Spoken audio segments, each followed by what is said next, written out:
Dear Dr. Love, masama po ang loob ko sa mga kapatid ko dahil sa kabila ng lahat, hindi nila kayang maglaan ng kahit kaunting oras para sa akin. Itago niyo po ako sa pangalang Vanji. Ako po ay 29 anyos at namamasukan bilang domestic helper dito sa Hong Kong. Halos 7 taon na po ako sa amo ko at pangatlong kontrata ko na po ito sa kanila. Wala po akong masasabi sa mga amo ko dahil mababait po sila sa akin maging ang mga anak nila. Panganay po ako sa 5 magkakapatid at dahil sa hirap ng buhay namin sa Marinduque, nagpaubaya na po ako para makapag-aral ang aking mga kapatid. Namasukan ako bilang DH dito sa Hong Kong mula pa noong 2018 at nakakapagbakasyon naman ako sa amin every 2 years. Sa huling bakasyon ko sa amin, naging masaya ang lahat, lalo na't maibigay ko ang mga bilin nila at nagbigay pa ako ng iba pang mga pasalubong. Masaya kong makita silang masaya kahit na alam kong wala nang natira para sa akin. Nakapagpakabit din ako ng CCTV sa sala at hapagkainan para ma-monitor namin ang mga magulang naming senior citizen na po.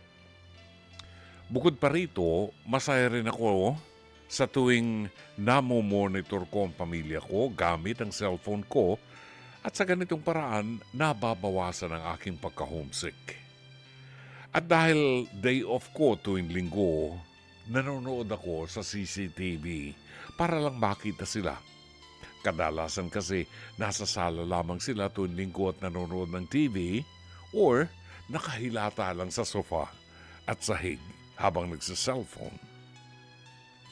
Nang minsang tumatawag ako sa isa sa mga kapatid ko, hindi po niya sinasagot ang tawag ko kahit hawak niya ang phone niya.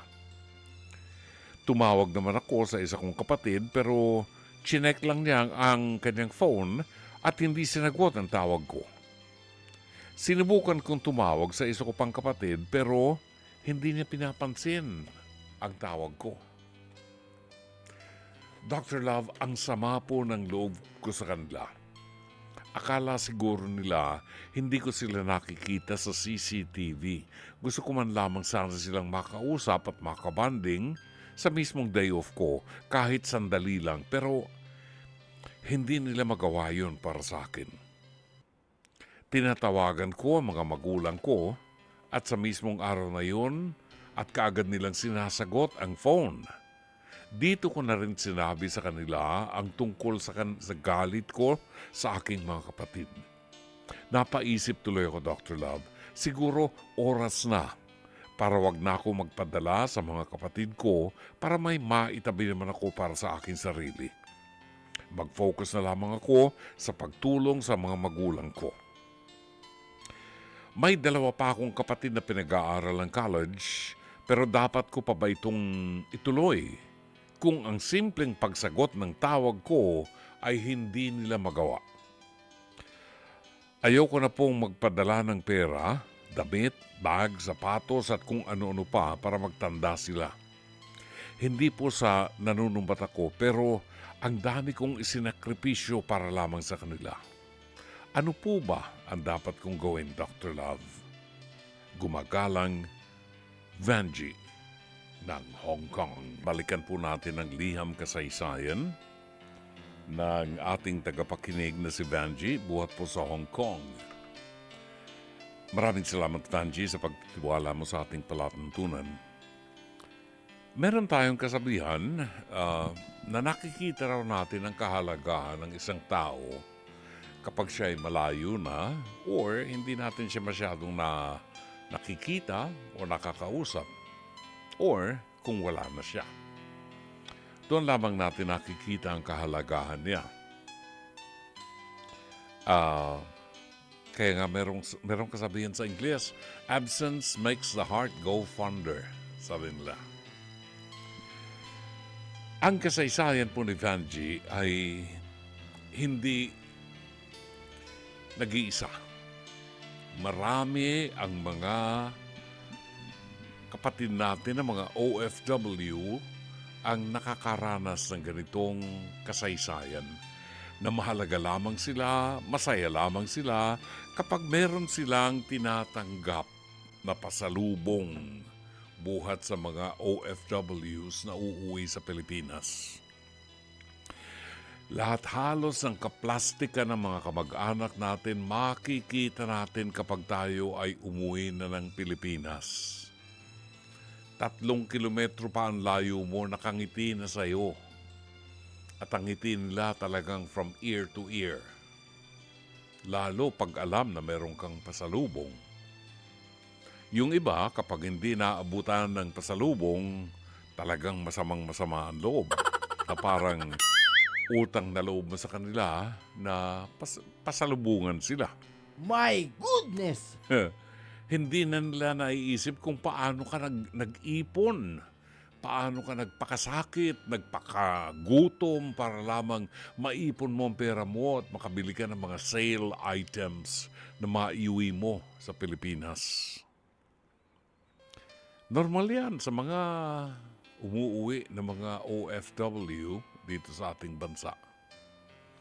Gusto mong makita mga kamag-anak mo na talagang ubod ng saya at tuwan-tuwa na makita ka. Yun yung panahon na uuwi ka sa Pilipinas na may dalang pasalubong. Pag walang pasalubong, unti-unti na yan mawawala sa paligid mo. Yan nakakalungkot. Siguro yung mga kapatid mo, hindi sanay na merong CCTV sa loob ng bahay nyo. Kung ako nga, kadalasan halilimutan ko, meron palang camera nakatutok sa akin sa living room. Ligtas lang ako sa bedroom ko. Lahat ng sulok ng bahay ko, ultimong rooftop merong CCTV, camera. Ako na nga nagpalagay nun Nalilimutan ko pa minsan. Di ba? So, walang naitatago sa CCTV. At yun ang masama. Kasi, itong si Vanji from Hong Kong, nakamonitor sa kanyang cellphone doon sa kanilang CCTV camera. At nakikita niya yung mga kapatid niya nandun sa living room. Pag tinatawagan niya para makausap, titingnan lang yung cellphone, ibababa uli. Aba, ano nga naman ang magiging pakiramdam ni Vanji? Kung lahat ng paghihirap niya, lahat ng pagtitiis, nagkakanggugutom siya para lang makaipon ng papasalubong sa kanyang mga kapatid. Tapos tatawag ka, hindi sasagutin ng telepono. Kitang-kita mo sa CCTV, ayaw sagutin ng telepono. Bakit? Baka nanonood ng telenovela. Pero my God, kapatid mo ito na nagbigay sa'yo ng sapatos, ng sneakers nang umuwi siya. Ito yung kapatid mo na nagbigay sa'yo ng KitKat nung siya'y umuwi. Ito yung kapatid mo na nagregalo sa'yo, yung mga ibinilin mo pa sa kanya. Nagbilin pa kayo kung anong iuwi sa inyo. At talaga nagtiis ng gutom ang pobreng Vanji para mabili yung gusto nyo. Isang tawag lang sa telepono, pinag-aaral pa kayo sa kolehiyo? So, how would you feel kung ikaw si Vanji? Alam mo, Vanji, lagi kong pinapaalala sa ating mga kababayan, na mga OFW na nagsusuporta sa inyong pamilya dito sa Pilipinas, okay lang po na tumulong tayo. Pero mahalaga na bago mo mahalin yung iba, mahalin mo muna ang sarili mo. Kasi darating ang panahon, baka kung kailan matanda ka na, Vanji, at hindi ka na makapagpadala ng pera at wala ka ng hanap buhay, baka talikuran ka ng mga sinuportahan mo at tinulungan mo nung kalakasan mo. At yan ay nangyayari. Kaya kung ako ang tatanungin mo, Vanji, yung mga kapatid mo na mga nag-aaral na sa kolehiyo, ibig sabihin yan, they are of age. Pwede silang maghanap buhay, pwede nang magtrabaho para working student at matapos nilang pag-aaral mo. Hindi naman sila sumusuporta sa mga magulang mo.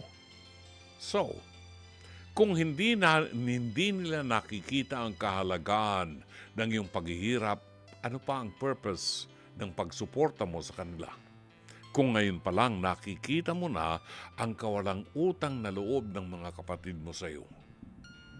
Kung ako ang tatanungin mo, huwag mong itigil ang suporta sa iyong mga magulang. Suportahan mo sila sa kanilang pagtanda. Yan ay tungkulin natin ng mga anak. Tungkulin natin na ipadama sa ating magulang ang ating pagmamalasakit at pagmamahal sa kanila, sa kanilang pagtanda. Subalit, gusto ko rin sabihin sa iyo, mas makabubuti na maglaan ka para sa iyo. Save a little for yourself. Pag-ipunan mo na magkaroon ka ng konting pera na kung sakaling mag-retire ka na at mapagod ka na sa paghahanap buhay mo at pamasukan mo bilang DH, pwedeng meron kang puhunan na magagamit mo dito sa bansa. Hindi masama na magmahal ng iba. Pero una mong mahalin ang sarili mo sapagkat ito ang masakit na katotohanan. Kapag ikaw ay tumanda at wala kang hawak na pera, mawawala ang mga taong tinulungan mo. Sana'y natulungan ka ng palatuntunan ito. As always, Dr. Love. Mga kapatid, ito po si Brother June Banaag. Dito tayo sa totoo. Dito tayo sa True FM. Mag-subscribe at i-follow ang mga social media accounts at True Network PH sa FB, Instagram, X, YouTube, TikTok, and podcast.